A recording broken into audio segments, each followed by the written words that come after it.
some of the testimony that was presented both in the House hearings and the Senate hearings, I just want to ask if he's familiar with this particular piece of study that has been undertaken. The province of British Columbia has flip-flopped back and forth between card check and secret ballot a number of times over. There's a study for the past 18 years. They've studied the impact of the card check over the secret ballot, and certainly the case, Ms. Sarah Slynn, the associate professor from Osgoode Hall Law School, the research, she's been researching this for a number of years, and she said it's intimidation on the part of the employer that skews the vote in favor of the employer of non-certification in the case of the secret ballot. And if I could read into the record her comments. In sum, the research evidence shows that there is no support for the notion that votes are necessarily a superior mechanism to cards for determining union representation. Nor does it support the notion that union intimidation or pressure is a substantial phenomena in certification. Final quote. What it does is demonstrate that the employer interference, and more so, employee fear of employer interference, is a real phenomena. It's effective, and it's more effective under votes than a card-based mechanism. I just want to ask my colleague if he is familiar with the research done by Ms. Slynn. The Honourable Parliamentary Secretary. Well, thank you very much, Mr. Speaker, and I thank the Parliamentary Secretary for his comments. And of course, I was maybe making the point at too high a level, but I think his points are very well. Well, no. I think the points made by the Parliamentary Secretary are very pertinent to the argument. I think the problem that I have with the assertion that was made by the member opposite in his question is it cloaks a lot of misinformation and shadows the truth, which is that we had an incredibly effective system that was working, that nobody was asking to have changed, and that the previous government brought forward changes that were incredibly disruptive to labour relations and put unions at a great disadvantage and potentially greatly harm the collective bargaining process. And so you can obfuscate and try to create these false arguments around principles that don't exist, around being more democratic, but it's not true. And I think we have to get down to the core fact, which is we had a system that worked, was effective for both sides, and we need to return to it. Resuming debate, the honourable member for Brampton Centre.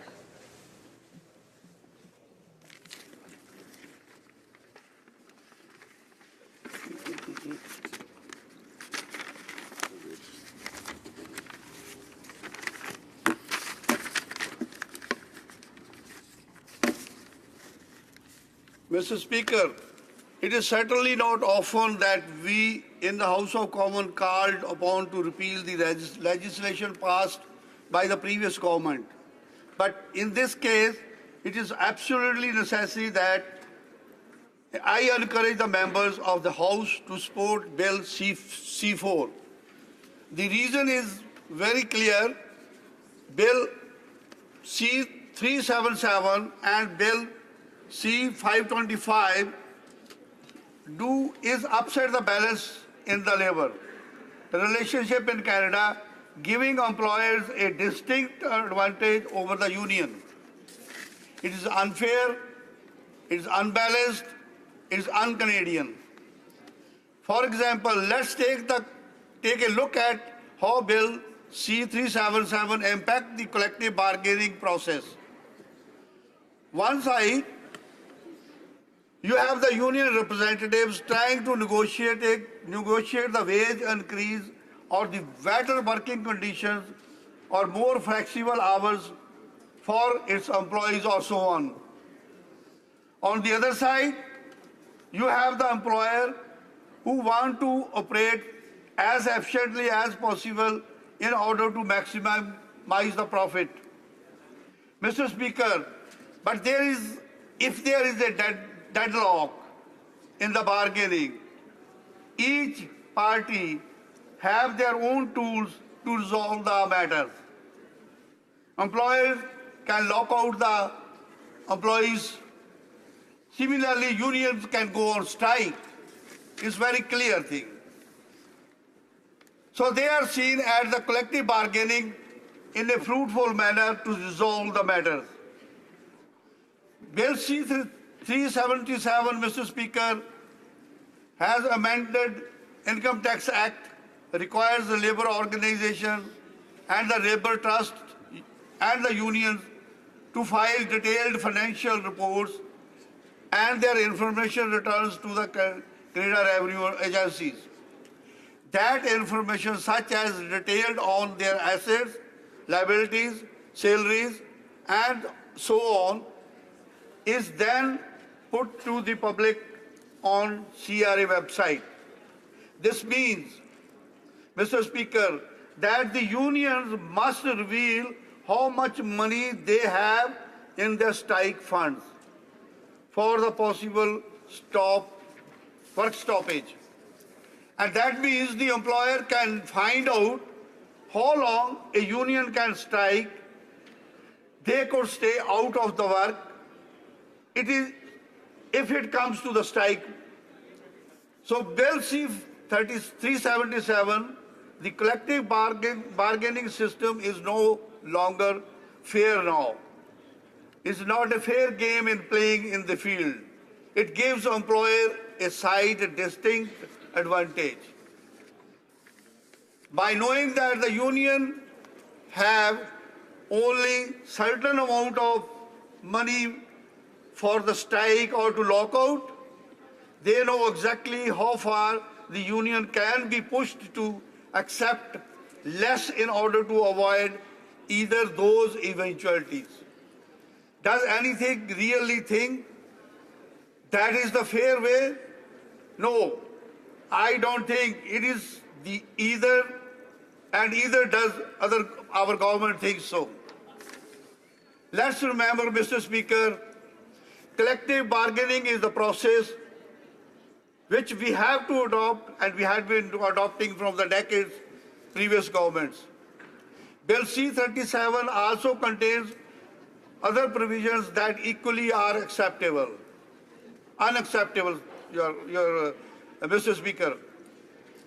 For example, unions are, but not employers, have to report the salaries paid to their officers and the directors. The unions, but not the employees, have to report their and time spent by some personnel and the political lobbying and other union-related activities.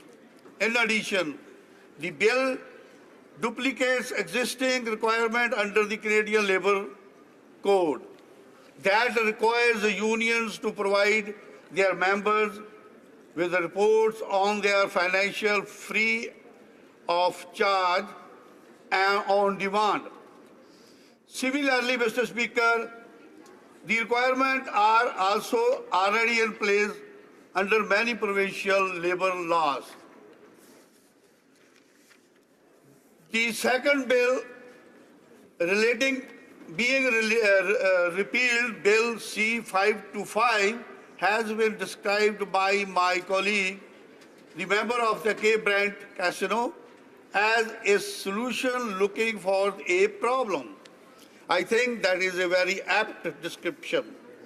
First of all, what the bill exchange is the way union can become certified or uncertified. Mr. Speaker, previously union getting themselves certified was not a big problem. Even 35% of the cards, they have to present it to the Canada Industrial Relationship Board and come on board as a registered bargaining agent. But now that is not the same. Unfortunately, we have seen the examples of employers who will resort to any measure to deter their employees from unionizing. What Bill C-525 does, in fact, it allows employer to know exact when union might be trying to organize a workplace union.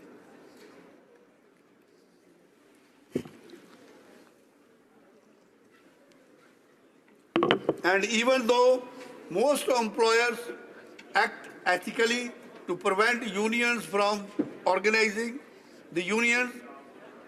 The point is, employers now have powerful tools that they do not have before to show down their or to stop the union certifying process. Prior Bill C-525, when federally regulated private sector workers wanted to organize in a particular workplace, if a majority of the employers signed the union card, they could got a Canada Industrial Relations Board show them as a union card, and the CIRB could certify them as bargaining agents. This was the system from the decades onward. If less than a majority of employees signed union card, but at least 35 did the certification, could be done. And more generally, the ability to unify, influence the collective bargaining process. Mr. Speaker, Canada needs a collective bargaining system, which is the fair system and a balanced one. A system in which both unions and the employers come to the table in a good faith for a bargaining at the equal level. Repealing the changes made in these laws, in these two bills, will help correct the current imbalances, and hope all my colleagues in this House will give this measure in support. Thank you, Mr. Speaker. Questions and comments? Questions et commentaires? Par la députée de Beloy. The Honourable Member for Beloy-Chambly. Well, thank you very much, Mr. Speaker, and I'd like to thank the member opposite for his remarks. We're very happy to see that the government will be repealing these two pieces of legislation, these ill-conceived bills by the Conservative government. And it's very important in the process for workers to have negotiations in good faith. That good faith is something that the member opposite mentioned in his remarks. I'd like him to tell us why, first of all, they are committing to repealing the Act with respect to sick leave for public servants, but then, subsequent to that, coming back to the table with exactly the same offers as the Conservatives did. It is something perhaps the member can explain on behalf of his government. Mr. Speaker, if this bill C4 is passed, it will restore the total fairness and the balance to the Canada labour relation system. The repealing of Bill 377 and Bill C-525, which is not a fair system, so it's required to be reacted. Thank you, Your Honor. Questions and comments? Questions et commentaires? Questions and comments? The Honourable Member for Sherwood Park, Port Saskatchewan. Thank you, Mr. Speaker. We've heard members across the way say that a secret ballot creates opportunities for intimidation by the employer. With all due respect, this makes absolutely no sense to me. How can there be intimidation around a secret ballot vote? So I wonder if the honourable member could actually explain how that works. And if intimidation is such a problem in secret ballot elections, why do we do that in virtually every other case we have elections? The Honourable Member for Brampton Centre. Mr. Speaker, it's obvious when the unions and the employers, they have got the equal right. They are sitting on the bargaining table with the power, having the equal rights to go ahead. Their decisions, bargaining table or the bargaining table will be the correct decisions. That's the way we want to bring the changes. Questions and comments? The Honourable Parliament Secretary to the Government House Leader. Yes, thank you, Mr. Speaker. And I'm wondering if my colleague can just provide some comment in terms of just how important it is that we have good labor management relationships here in Canada. And this is something in which the Conservative Party, when they were in government, never really recognized. By having good labor management relationships, it's better for our economy, and all Canadians benefit by that, Mr. Speaker. And I'm wondering if my colleague would maybe provide some comment on just how important it is that we get it right. And this legislation that the member is debating today actually fixes a problem that the Conservative government created. Member for Brampton Centre. Mr. Speaker, the organization where people are working in the factories or in any union under the unions, or even if they are independent without the union. But if somebody wants to form the union and come to work under the union, they should be very free and frank to take part into the unions. The free process, free way of working, and to bring the correct results on the bargaining table will be the collective bargaining. That's the only best way to do it. And that's why we want to get these bills rescinded and bring Bill C4. Thank you, Your Honor. Questions and comments? Question and commentaire. The Honourable Member for Central Okanagan, Similkameen Nicola. Thank you, Mr. Speaker. And I've heard various Liberal members say that taking a secret ballot away, it will somehow make the labour movement stronger. I would just simply point out, Mr. Speaker, that 7 provinces actually utilize the secret ballot in certifying or decertifying a union. So is this member saying that those 7 provinces are wrong in how they deal with labour relations? The Honourable Member for Brampton Centre.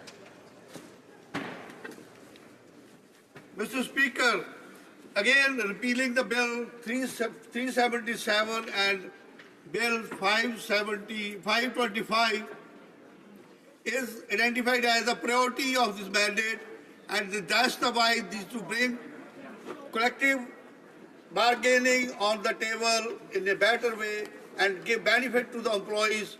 This bill is required to be rescinded, and Bill C4 is required to be passed. Thank you. Statements by members. Déclaration de député. L'honorable député. The Honourable Member for La Pointe-de-Lille. Mr. Speaker, yesterday, February 15th, was a day of mourning for Quebec in honour of the Patriots. Pierre-Rémy Narbonne, Amable Daunet et François Nicolas. The Patriots of 1837-38 fought for justice and democracy against the monarchy. The fight for the freedom of people has taken place around the world. The Patriots did not hesitate to fight for a fair and noble cause, and the people of Quebec are still proud and honor them today. In honor of the men and women who have given their lives for our freedom, I